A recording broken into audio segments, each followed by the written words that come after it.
This channel does not promote any violent, harmful, or illegal activities. All content provided by this channel is meant for an educational purpose only.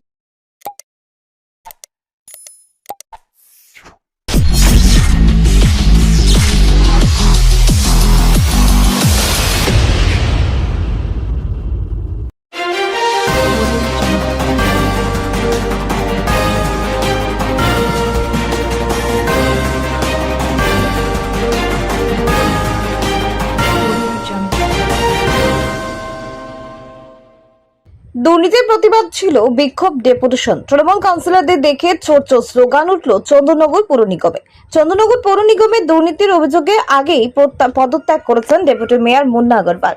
শনিবার দুর্নীতির প্রতিবাদে 4 দফা দাবি নিয়ে deputation জমা দিতে যায় চন্দননগর সংযুক্তা নাগরিক কমিটি। পৌর নিগমে সিপিআইএম এর 2 কাউন্সিলর সহ বাম নেতা কর্মীরা বিভিন্ন দাবি নিয়ে ডেপুটেশন জমা দেন মেয়র রাম চক্রবর্তীর কাছে। দুর্নীতির জন্য তদন্ত দাবি করা হয়, যদি তদন্ত না হলে আবারও আন্দোলন হবে। রাজ্যে পালাবদল হয়েছে, রাজ্যে বিজেপি সরকার এসেছে, সেই পালা বদলে প্রাক্তন মন্ত্রী ইন্দ্রনীল সেন এবং ডেপুটি মেয়র মুন্না আগরওয়ালের বিরুদ্ধে ক্ষোভ উগড়ে দিয়েছে তৃণমূল কাউন্সিলরদের একাংশ। চন্দননগরী পৌর নিগমকে ঘিরে বিভিন্ন দুর্নীতির কথা উঠে আসছে। চন্দননগর পৌর নিগমের 21 জন পৌর সদস্য ডেপুটি মেয়র মুন্না আগরওয়ালের অপসারণ চেয়ে ডেপুটেশন দেন মেয়র রাম চক্রবর্তীর কাছে। তারপরেই ডেপুটি মেয়র মুন্না আগরওয়াল তার পদত্যাগপত্র জমা করেন এবং তা গৃহীত হয়। আর এই অস্ত্রকে হাতে নিয়ে বামেরা পৌর নিগমের দুর্নীতি নিয়ে সরব হয়েছে। ব্যুরো রিপোর্ট, আমার কলকাতা নিউজ।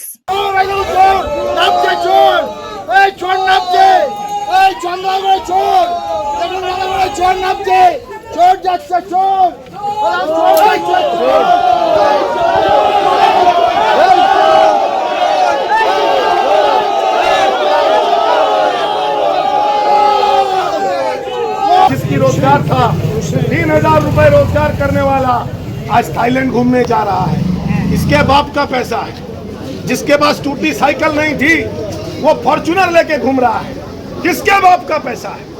चंदन नगर के विकास के लिए केंद्र की सरकार ने, राज्य के तमाम फंडों ने, एशियन डेवलपमेंट बैंक ने, जायका ने, वर्ल्ड बैंक ने एक के बाद एक जो प्रोजेक्ट्स आए उन प्रोजेक्टों में जो पैसा दिया वो पैसा इन चोर काउंसिलरों ने लूट लिया।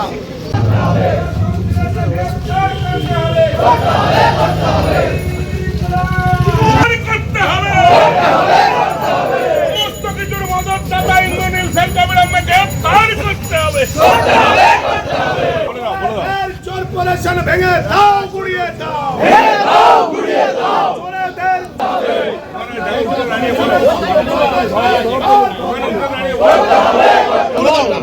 আচ্ছা, আমরা মেয়রের কাছে গেলাম, আমাদের দাবিপত্র আপনারা তো দেখেছেন, আমরা হোয়াটসঅ্যাপে দিয়ে দিয়েছিলাম। ওই বিষয়গুলি আমরা মেয়রের কাছে সম্পূর্ণভাবে তুলে ধরলাম। আমাদের প্রথম যে দাবিটা ছিল সেটা হচ্ছে যে আমাদের পাড়া আমাদের সমাধান, তাতে যে 10 লক্ষ করে প্রতি বুথে দেওয়া হয়েছে, বরাদ্দ করা হয়েছে, সেটার কাজ কি হলো মানুষ দেখতে পেল না। এই আঁকাবাঁকা কাজ করে সমাধান প্রকল্পের জন্যে যে সারা চন্দননগরে যে কাজ হয়েছে তার শ্বেতপত্র প্রকাশ করতে হবে, জনসমক্ষের সাথে জানাতে হবে। এই যে চন্দননগর পৌরসভায় 21 জন কাউন্সিলর, তারাই বলেছে যে চন্দননগর কর্পোরেশনটা ঘুঘুর বাসা দুর্নীতিগ্রস্তদের নিয়ে পৌরসভা চলছে এবং এটার ব্যাপারে তদন্ত কমিশন হওয়া দরকার। যারা কাউন্সিলর, যারা চোর, যারা দুর্নীতিগ্রস্ত এটা স্বীকার করেছেন, আপনারাই বলেছেন, তাদের তো শাস্তি হওয়া দরকার আছে। ওনারা বলছেন যে সেই প্রক্রিয়ার মধ্যে আমাদের আছে, তাদের তদন্ত কমিশন করে এদের শাস্তি দেওয়া যাবে, এদের কিছু করা যায়, সেটা আমাদের মাথায় আছে এবং করবো। ইতিমধ্যেই সকলে জেনেছেন যে আমাদের ডেপুটি মেয়র অমিত আগরওয়াল ওরফে মুন্না আগরওয়াল তিনি পদত্যাগ করেছেন এবং এমনভাবেই দেখাতে চাইছেন উনি যেন নিজে থেকেই পদত্যাগ করেছেন। আমরা জানতে পেরেছি যে ওয়ার্ডের কর্পোরেশনের 21 জন কাউন্সিলর তার বিরুদ্ধে অভিযোগ এনেছেন। আমরা আজকের ডেপুটেশনে এটাই বললাম, যদি তার বিরুদ্ধে অভিযোগ এসে থাকে তাহলে এর তদন্ত একটা হওয়া উচিত। এই তদন্ত আপনি কমিটি গঠন করে তদন্ত শুরু করুন। উনি আমাদের এই কথাতে বলেছেন, আমরা আলোচনা করে নিশ্চয়ই শুরু করব। এছাড়াও আমাদের চন্দননগরে 8 নম্বর ওয়ার্ড ঐতিহাসিক হরিহর শেঠ মহাশয়ের যে বাড়ি, সেই বাড়িকে কেন্দ্র করে বিভিন্ন রকমের কাজকর্ম তিনি 8 নম্বরের যে কাউন্সিলর তিনি করেছেন, তার বিরুদ্ধেও ব্যবস্থা গ্রহণের জন্য আমরা বলেছি।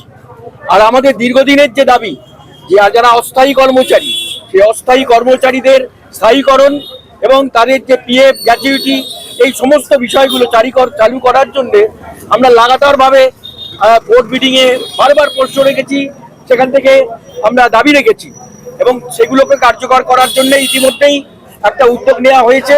কিছু অংশ তারা এই পিএফ এর আওতায় এসছে, কিন্তু একটা বিষয় হচ্ছে যে এই যে স্থায়ীকরণ না হলে ভবিষ্যৎ কিন্তু এদেরকে অন্ধকার। এদের কিভাবে করা যায় ধারাবাহিকভাবে এই চেষ্টা করার জন্য আমরা এই দাবিটা রেখেছি। পাশাপাশি চন্দননগর রবীন্দ্র ভবন, যা চন্দননগরের মানুষের অর্থে নির্মিত হয়েছিল, কর্পোরেশন নির্মাণ করেছিল এবং সেই রবীন্দ্র ভবনকে যথেচ্ছভাবে তারা ব্যবহার করেছে। আমরা বলেছি রবীন্দ্র ভবনের বুকিং এর বিষয়ে যে আইন আগে যে ছিল, যে প্রথা ছিল, সেটাকে চালু করতে হবে। মেয়র বলেছেন যে আমরা ইতিমধ্যেই যে আগের যে নিয়মটা ছিল 1 বছরের যে বুকিং, 1 বছর আগে থেকে সেই বুকিংটা চালু হয়ে গেছে ইতিমধ্যেই। আর আমরা বলেছি যে রাজনৈতিক দলগুলোকে যারা বুকিং দিত না সেই বিষয়টিও পরিবর্তন করার জন্য আমরা বলেছি। আর একটা বিষয় ছিল যে এই যে বিভিন্ন যে কাজকর্ম চলছিল আমাদের পাড়া আমাদের সমাধান সহ, এই কাজকর্মের যে গতি, সেই গতি যেন ঠিক থাকে, এর জন্য যা ব্যবস্থা করার আপনি করুন। তিনি আমাদের আশ্বাস দিয়েছেন এবং বলেছেন যে আপনারা আসবেন, এ বিষয় নিয়ে যদি কোনো রকম কিছু থাকে। আমরা বলেছি যে 33 জন কাউন্সিলরের বিরুদ্ধেই তদন্ত হোক, তাতে আমরা বামপন্থী 2 জন, আমি এবং অভিজিৎ, আমাদেরকে নিয়েও হোক, আমরা এই দাবি করেছি। আশা করব যে আগামী দিনে, এবং আপনারা অনেক কিছুই দেখতে পাবেন, যে অনেক ঘটনা এগুলো আগামী দিনে আপনারা দেখতে পাবেন, যে একে এক করে যাদের বিরুদ্ধে অভিযোগ আছে, যারা অভিযোগ করেছেন তাদের মধ্যেও কেউ কেউ এই দুর্নীতির সাথে যুক্ত ছিল। অতএব এটা আজকে তারা নিজেদের সৎ সাজার জন্য কেউ কেউ হয়তো আবেদনপত্রে সই করেছেন। এইটাই আমাদের বলার। এরপর অভিযোগ যদি আপনারা বিরোধী দলনেতা ছিলেন, বিরোধীর লোক আপনারা ছিলেন, তাহলে আপনারা আগে দুর্নীতি, এতদিন পরে দুর্নীতির কথা বলছেন না? বলিনি আমরা, এর আগেও বলেছি। এর আগেও কর্পোরেশনের মেয়রের কাছে আমরা বোর্ড মিটিং এ কোশ্চেন আছে আমাদের, যে অযাচিত ভাবে যে একজন বিধায়ক, যা অতীতে কোনোদিন হয়নি, এখানে কংগ্রেসের বিধায়ক ছিল, তৃণমূলের বিধায়ক ছিলেন, তারা ছিলেন, অতীতে কখনো এই যে লাস্ট বিধায়ক যিনি হেরে গেলেন, তার মতো করে কেউ কখনো কর্পোরেশনে হস্তক্ষেপ করেনি। এবং এই দুর্নীতির আসল হোতাই হচ্ছেন উনি। আমাদের প্যারালাল যে একটা প্রশাসন চালানো, সেটা উনি চালু করেছেন চন্দননগরে। এবং আমাদের 17 নম্বর ওয়ার্ডে আমি কাউন্সিলর, আমাদের ওয়ার্ডে যে জ্ঞানজ্যোতিকার পাশে যে নির্মাণ কার্য, সেই নির্মাণ কার্য নিয়ে বারে বারে আমি এখানে চিঠি দিয়েছি, কলকাতায় চিঠি দিয়েছি, পৌর দপ্তরে চিঠি দিয়েছি। যে জমিটা ছিল তথ্য সংস্কৃতি দপ্তরের জমি, সেই জমিকে অন্যায়ভাবে একটা প্রাইভেট সংস্থার হাতে লিজ দেওয়া হয়েছে 90 বছরে, এবং সেখানে বেআইনি নির্মাণ কার্য চলেছে। অনুমোদন দিতে হয়েছে, পৌর দপ্তর অনুমোদন দিয়েছে, কিন্তু সম্পূর্ণটাই হস্তান্তর করেছে, ওটা তথ্য সংস্কৃতি দপ্তরের জমি ছিল। অতএব দুর্নীতির বিরুদ্ধে সোচ্চার আমরাই হয়েছি, প্রথম থেকেই হয়েছি, কিন্তু আমাদের কণ্ঠস্বরটা ক্ষীণ ছিল, কারণ আমাদের 2 জন কাউন্সিলর ছিল। না, অন্যান্য তৃণমূল কাউন্সিলর যেমন একটা ভয়ের বাতাবরণ ওনারা বলেছেন, সেটা কি আপনাদের মধ্যেও কাজ করতো? না, আমাদের মধ্যে কোনো ভয়ের বাতাবরণ ছিল না, কারণ তাদের কাছে আমরা কোনো দায়বদ্ধতা আমাদের নেই।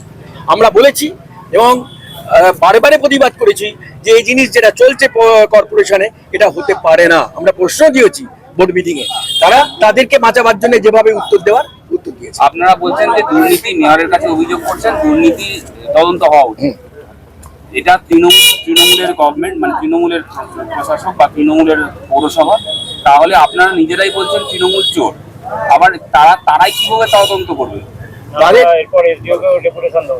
এরপরে আমাদের এসডিওর কাছেও আমরা এই যে ডেপুটেশন দেব, দরকার হলে আমরা ডিএম এর কাছেও দেব, সমস্ত বিষয়গুলো দেবো। এবং আমাদের কাছে যতটুকু যা তথ্য আছে আমরা আগামী যিনি বিধায়ক হয়েছেন তার কাছেও দেব, তিনি কতটা কি করতে পারেন সেটাও আমরা দেখব। বিক্ষোভ করছিলেন, বক্তব্য রাখছিলেন, সেই সময় দেখা গেল চোর চোর একটা স্লোগান উঠলো। দেখুন, এটা এখন পশ্চিমবাংলায় একটা, আমরা ইংরেজিতে পড়েছি না, ইংরেজি ব্যাকরণে প্রিফিক্স আর সাফিক্স, প্রিফিক্স হয়ে গেছে এখন তৃণমূল কংগ্রেসের বিভিন্ন নেতা এবং জনপ্রতিনিধিদের সাথে।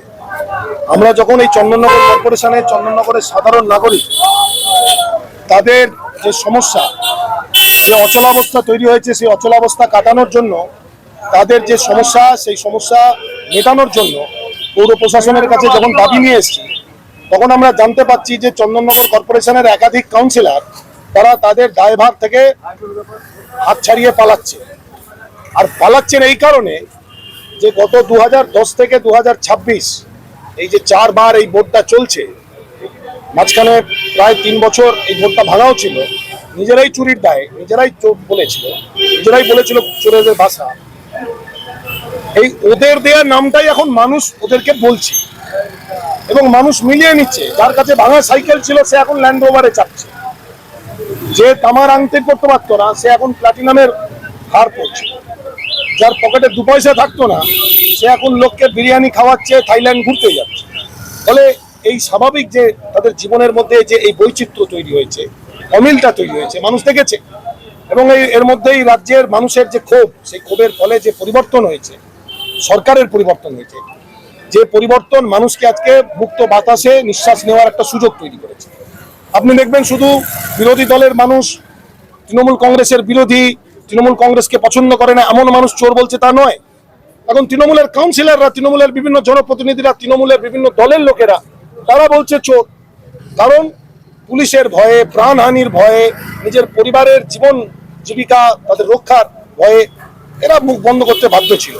আজকে সেই মানুষের খোলা বাতাসে বাঁচার পরিবেশ তৈরি হয়েছে, তাই মানুষ তৃণমূলের যে আসল নাম সেই নামটা ধরে ডাকছে, আর সেই নামটা হচ্ছে চোর।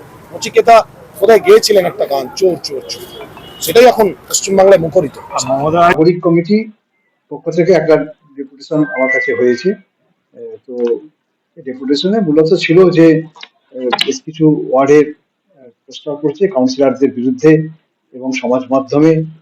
তো সেই সম্পর্ক বিষয়ে আমাদের চন্দ্রনগর পৌর নিগমের মহানাগরিক হিসেবে বা আমাদের বোর্ড আমরা কি চিন্তা ভাবনা করছি সেটা আমরা বলেছি। আমরা আমাদের মাথায় চিন্তা আছে, আমরা নিশ্চয়ই সেগুলো তদন্ত করবো, দেখবো।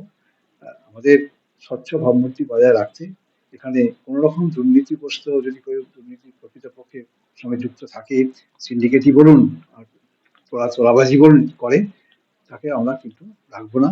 এটা আমাদের দলের সিদ্ধান্ত এবং আমাদের দলের তোলার নেতৃত্ব এই সিদ্ধান্ত নিয়েছেন এবং এটাই আমরা তাদের দিতে পেরেছি। অভিযোগ করছে। আর একটা বিষয় ছিল, আর কয়েকটি বিষয় বলতে এটা ছিল, আর একটা ছিল যে আবাস, অর্থাৎ আমাদের পাড়া আমাদের সমাধান যে প্রকল্প, সেই কাজগুলো যারা অসম্পূর্ণ হয়ে রয়েছে সেগুলো হবে কিনা। তো আমি তাদেরকে এটাই বললাম যে আমাদের এই মুহূর্তে আমাদের পৌর দপ্তরে যিনি ভারপ্রাপ্ত মন্ত্রী হয়েছেন অগ্নিমিত্রা পাল মহাশয় একদিন একটা শর্ট ডিউরেশনের মধ্যে একটা ভিসি করেছিলেন। তো তার মধ্যে তিনি বলেছেন যে সমস্ত অর্থ মানে বিল পেমেন্টটা বন্ধ রাখতে বলেছেন। তো বিল পেমেন্ট বন্ধ এবং কোনো কাজকর্ম শুরু করে আমরা করছি না কন্ট্রাক্টররা, এই জন্যই তারাও একটু সংকোচে আছে যে কাজ করে তারা অর্থ পাবে কিনা, এটা আছে, সেজন্য সাময়িকভাবে বন্ধ আছে। পুনরায় নির্দেশ পেলেই আমরা সেই কাজগুলো হবে বলেই মনে হয়। হওয়ার পর যেগুলো হয়ে গেছে সেই কাজগুলো বিভিন্ন জায়গায় পুকুর কাটা হয়েছে না। দেখুন, এই পুকুর কাটার সাথে অভিযোগই হয়, কিন্তু এটা এখনো পর্যন্ত চন্দ্রনগর পৌর নিগমে এই প্রমাণ কোনো একটা আজ পর্যন্ত হয়নি যে পুকুর কেটে পুকুর বুঝিয়ে তার উপরে কোনো ফ্ল্যাট বা বাড়ি নির্মাণ হয়ে গেছে, সেটা আমরা মান্যতা দিয়েছি, এটা হয়নি। অভিযোগ যখনই পাই আমাদের কতগুলো পদ্ধতি আছে সেগুলো করি। কখনো এমনও হয়েছে বেশ কয়েকটি বিষয়ে এফআইআর লজ হয়েছে, অ্যারেস্টও হয়েছে। আবার কিছু পুকুরে এটাও নজির আছে, যারা মাটি ফেলতে চেষ্টা করেছিল সেই মাটি আমরা তুলেও নিয়েছি। এ নজিরও চন্দ্রনগর কর্পোরেশনে আছে। যে 10 লক্ষ টাকা করে দেওয়া যাবে এখান থেকেও মানে টাকা পয়সা না, 10 লক্ষ করে টাকা, 10 লক্ষ টাকা হচ্ছে পার বুথ। আমাদের পাড়া আমাদের সমাধানের বুথ হচ্ছে 10 লক্ষ টাকা করে পার বুথে খরচের জন্য বলেছিল। সেই অর্থ কাজ হয়েছে, এখনো কিছু বাকি আছে কাজ, সেই কাজগুলো হবে। না, আমরা চাই চন্দ্রনগর পৌর নিগম দুর্নীতি মুক্তই কর্পোরেশন থাকবে, পৌর নিগম থাকবে এবং যারা অভিযুক্ত হচ্ছে তারা নিশ্চয়ই আগামী দিন তারা আসলে এই সরকারের সঙ্গে বা আমাদের সঙ্গে থাকতে পারবে না দুর্নীতিকে নিয়ে, এটুকু আমরা আশ্বস্ত করেছি বা আমরা বলতে পারি। এটুকু এই বলে ছড়িয়ে আমরা। ধন্যবাদ।